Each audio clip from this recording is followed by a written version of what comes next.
seconds away on Studio 5.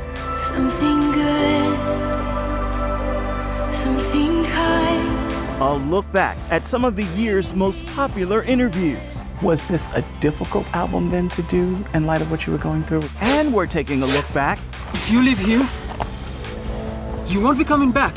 at the film in our hands and our Studio 5 trip to the Holy Land to meet the cast. This was actually originally Motagur's Jeep. And we're looking ahead to a new talent competition. 6 uniquely talented acts all vying for the top spot. Amazingness is in Studio 5 and it starts now.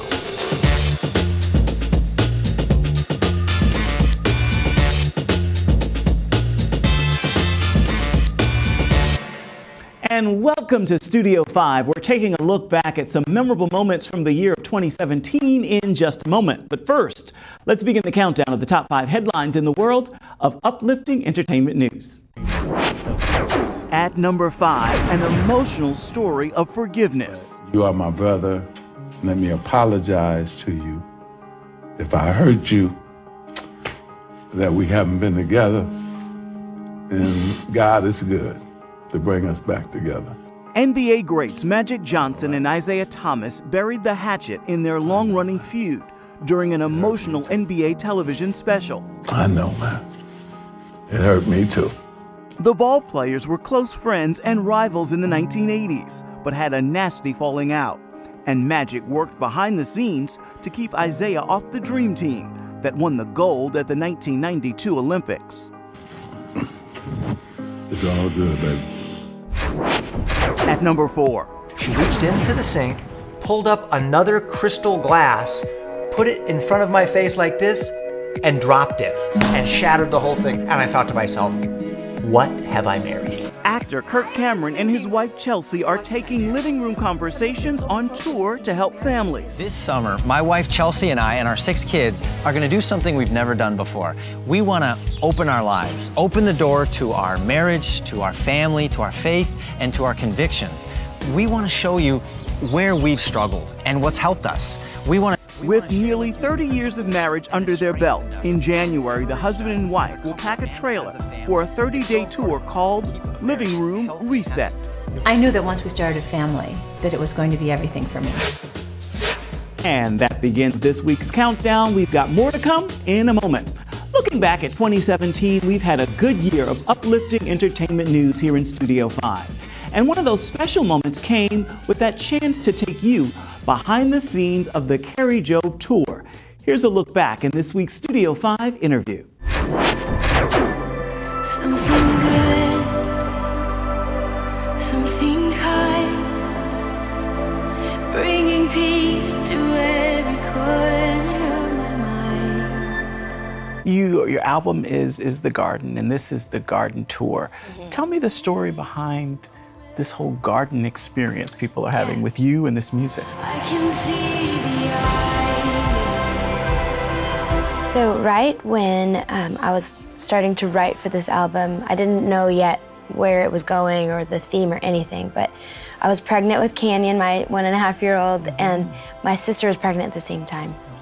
And right at the end of her pregnancy, she gave birth to a sleeping angel who was already with Jesus before we got to meet her. And so as you can imagine, it just shot us and like our entire family into this season of just extreme disappointment, heartache, trauma. I mean, it was a traumatic experience. And you're still carrying your son at the time? And I was still pregnant, exactly. So I had an incredible mentor in my life just remind me that I couldn't stay there. She's like, you have to grieve this, of course, but I'm not gonna let you stay here and shut down. Because I just was feeling really disappointed of like just navigating through, God, why didn't you answer our prayers? And why didn't you do a miracle? But honestly, he's done the most incredible miracle in reaching my sister's heart and just things my sister talks about now from that experience. So I wrote the Garden song for her. It was just a prayer for her, just praying that faith would rise up in her heart again. Her daughter that's in heaven is named James Ivy. So Ivy in the song, and Ivy began to be something that just was like speaking life. I even have a sweet little tattoo in her, you know, in her honor. And so just like, God's just used Ivy a lot for our family to just remind us that he's in control. He's not forsaken us. We're not forgotten. But sometimes we just experience difficult stuff on this side of heaven, but God takes it and turns it into something beautiful every time. It takes a season, you know, sometimes a couple, but. Was this a difficult album then to do in light of what you were going through? Was it the hard, because this is album number 5 for you? It is, yeah. It was. It was hard in the writing process because, you know, when you go through something difficult, I think sometimes we just want to process it by ourselves, you know, and not have to talk about it yet. You know, you're like, I don't know where I am yet with this. Like, I'm still healing, God's still doing something in my heart. But I had to be writing. It was, you know, there's just deadlines and people waiting for what I needed to be turning in. And so I just was like, I'm just gonna, every writing session I had, I was like, this is where I am, this is what God's doing, let's just write from this. So in that regard, it was sweet because I just was able to be myself. I wasn't trying to conjure up feeling a different way. We just really dove into what was happening. But I realized that people needed that, you know? And it's been so incredible, the people that are even coming to these nights on this tour.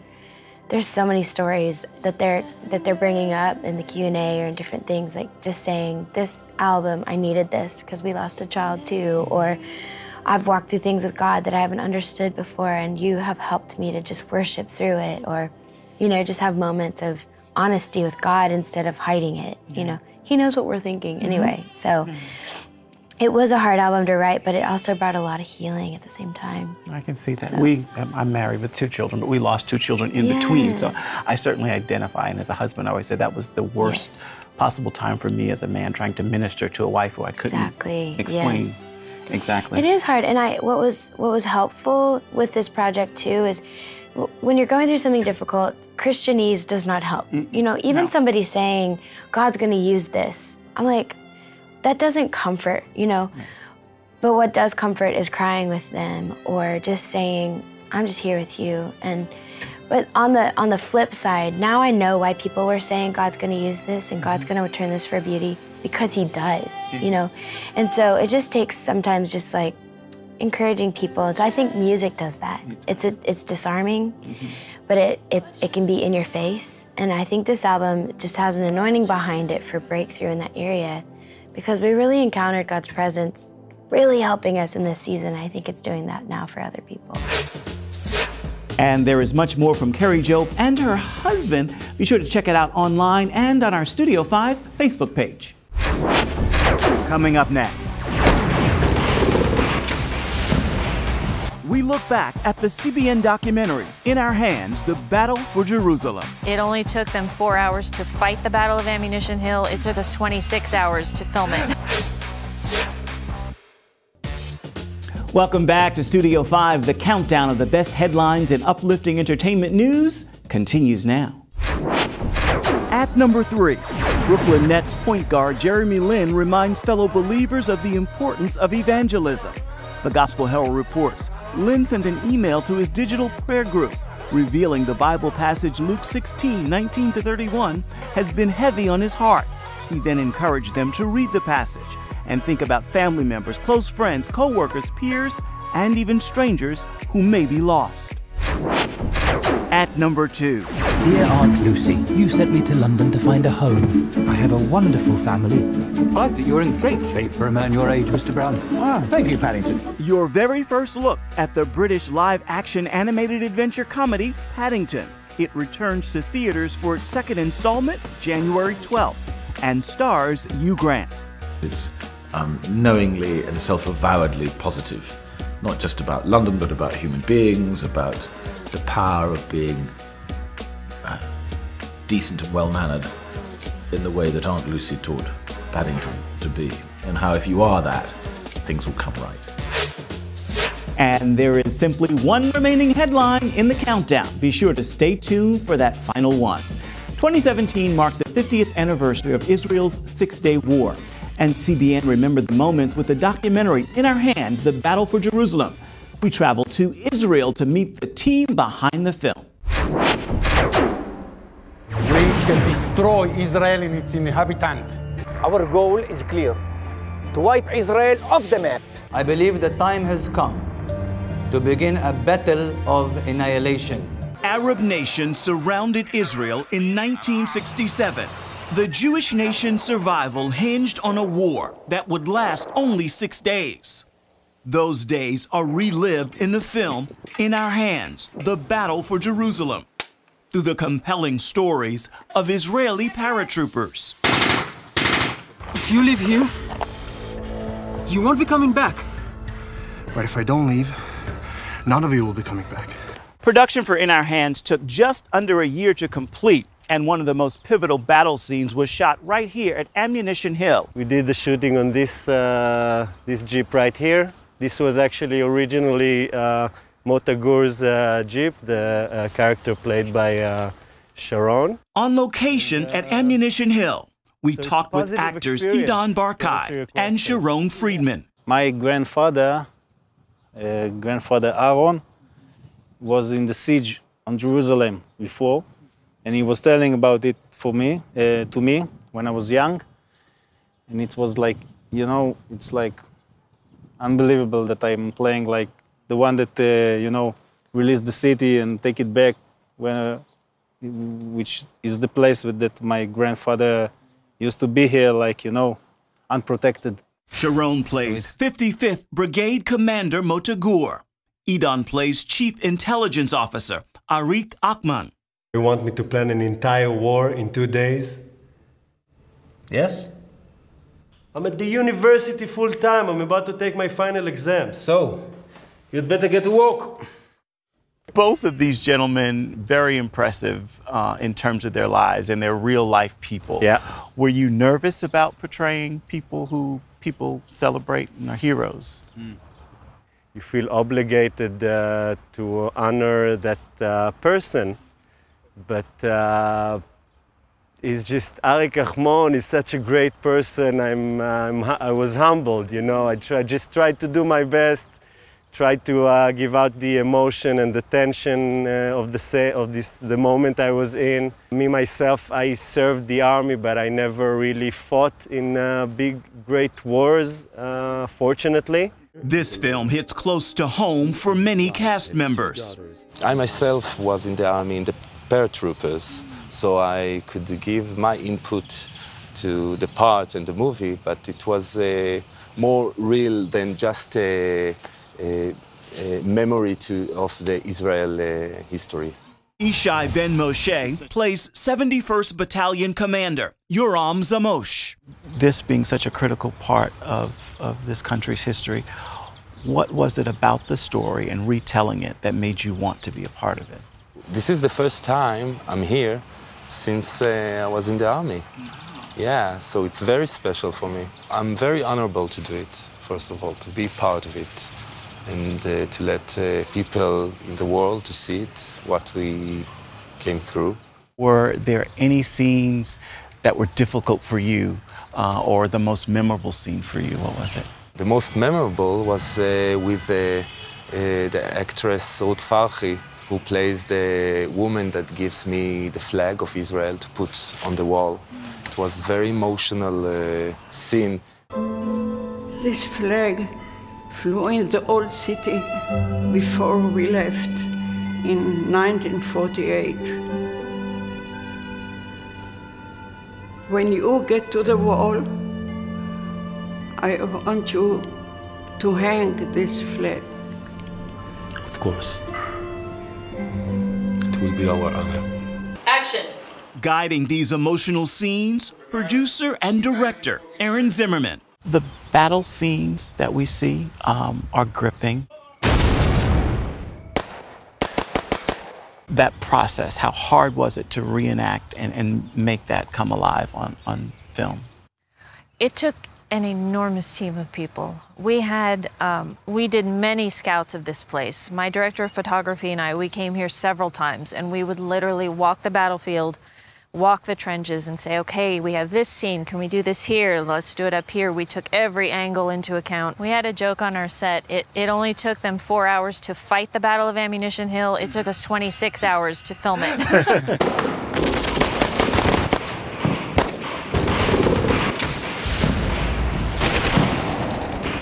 Of course, this being a film about war, there's a lot of darkness in it.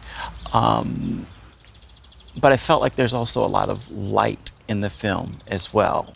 It was intentional to end on a high note, but it was also my intention not to give an empty, hey, yay, war, we won, because there were so many casualties. Absolutely. And there were so many injuries and people who, both mentally and physically, were never the same after that war. War has a price, and nobody wants war. And one of my favorite things is what Alon Wald, who runs Ammunition Hill, whose father was killed in the Battle of Ammunition Hill. One of my favorite parts of the film is what he says. He said, you know, this isn't Sparta. We don't glorify death. We don't glorify war. This is Israel. We glorify life. And I think that's what I wanted to come out of this film.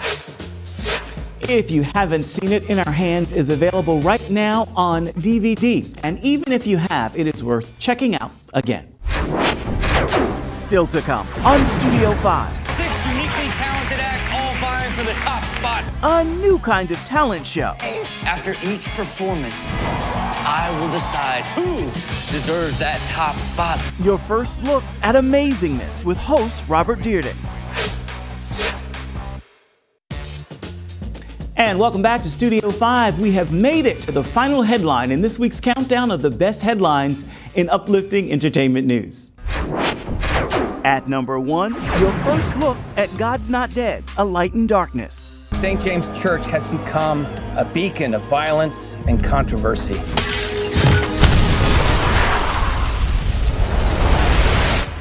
And it has no place on Hadley University campus. Studio 5 was on set for the filming of the 3rd installment of the PureFlix franchise. And here's some big news. Is this the final act for God's Not Dead? I think it's the final act where we're at.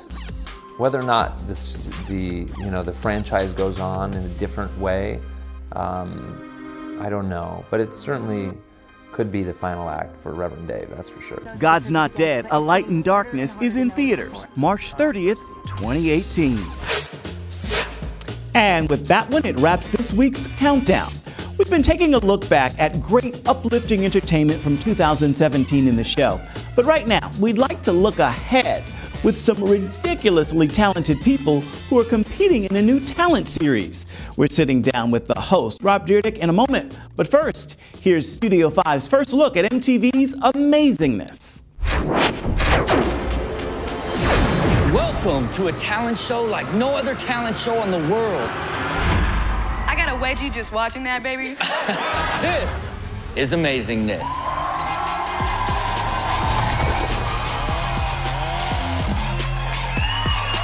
Is this like a face of like, holy shit, it worked?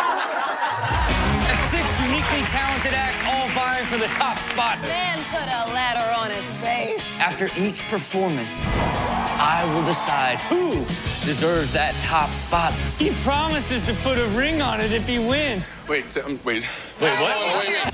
This guy sent a ring of smoke at me, and it formed a heart. It's heavenly. Every single person deserves to win. But there can only be one winner. There will be. This is Amazingness. And as you just saw, this is not your average talent competition. Joining us now with more on the show is professional skateboarder and reality TV star Rob Dyrdek. Thank you so much for being here. Much appreciated. Thank you for having me. Excellent. How would you compare this show to other talent competitions? Well, if you can imagine something like AGT, it's primarily singing and music and really big acts that got to be able to span, 20, 30 episodes. Or if you look at something like The Gong Show, it's super irreverent and not necessarily the most talented. This show is for those incredibly irreverently, truly talented individuals that want a place to battle it out to win some cash. Nice. Tell me about some of the talent you've been able to see. I've been able to watch the first episode and see the teaser. I think many people are going to be surprised. These talents are unique, to say the less. Look, I mean, they're all over the place. From a master vapor that can vape out a heart at me, to a young lady that can contort herself, catch herself on fire, and shoot an arrow into a target. You know, there's so many different levels of people that truly have incredible gifts, but they're almost like only one act, right? Like they have one big major thing that they do, and this show is built for them. Indeed. It is amazing, as the title suggests. You got some help. Tell me about your celebrity judges who are joining you to help decide who the winner is going to be. You know, every episode it's really difficult, so I brought along Eddie Wong, world-renowned author and chef. Crystal B is a lifelong vegan and young athlete and host on a radio station locally here in Los Angeles. And then my family member, Chris Dramapath, all to give me insight to ultimately make that decision on who should keep that top spot and still have a chance to win the episode each time. All right, and in the end, they win how much money? $10,000 in cash and glory. Very, very nice. Where do you find the talent? Believe it or not, much like with Ridiculousness, where we sort of scour for videos, most of these types of individuals promote themselves through social media and their YouTube channels, so we really hunt them down just like we would for Ridiculousness viral videos. Nice. Do you have a favorite thus far in the competition? I don't know if I would necessarily have a favorite, because they're all so incredibly unique and talented and different. I think some of the personalities have stuck out to me, like, you know, a 17-year-old guitar superstar, like that's a throwback to the 70s, I thought was really funny and entertaining. Really a guy that took spinning signs on the side of a road to an art form, a young kid who wanted to spend his winnings on giving to his church, I thought was a really incredible young individual. So it's literally all over the map, and every single episode it's super entertaining and really cool stuff to watch. Beautiful. I think you're the perfect host for the show, and people can catch it on MTV Fridays at 10:30. We look forward to the entire journey. Rob, thank you for your time. Thank you. Up next. Honestly, my gift comes from God, but to be able to bring hope and inspiration to people, it's like a joy for me. Gospel music power couple, The Mans. Put some hot sauce on it, y'all. With this. He touched me. David and Tamala join us in Studio 5 for an encouraging word. And we are almost out of time for this episode, so here's a look at what we're working on for you next week. In a universalistic spiritual society where people are like, you do what works for you, and I'm going to do what works for me, and somehow we're going to meet at the same place, Jesus said, all the confusion is over. I am the road, I am the map, I am the way. The trendy Hillsong, New York pastor who baptized Justin Bieber, Carl Lentz, joins us in Studio 5 to talk owning the moment. Everything from funerals to friends struggling to watching culture continually get a platform and a voice and going, you know what, we have one. We can add to this, and it might not reach everybody, but man, it's going to reach somebody. And gives a challenging message to the evangelical church. Evangelical and the word white, to me, the combo has made me never want to be associated with the word evangelical. And I don't think that's fair, but at the same time, I want to be a part of the generation that redefines what that means.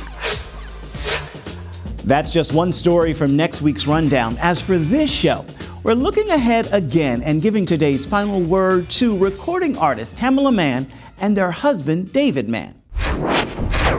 We don't do business with people. We want to do relationship with people. A lot of people want to do business, and we have a tough time. I can't say that every transaction has been relationship. Some of it is do business and go home. And it's hard for us to do that. That's why we are who we are, like we are with our marriage, is because we love relationship. I love having relation with you. Oh, relationship. Relationships. My bad. I get mixed up. I'm sorry. I'm back. So sorry. Such a beautiful couple, and a great final word for this edition of Studio 5. The good news is in 2018 we'll have much more from the Mans. We've got a special exclusive. You want to be sure to stick around for that in the coming weeks. Until next time, reach out and touch me at Ephraim Graham on Instagram, Facebook, Twitter, and Snapchat. And then be sure to come on back and see where Studio 5 takes you next week. Bye-bye, everybody.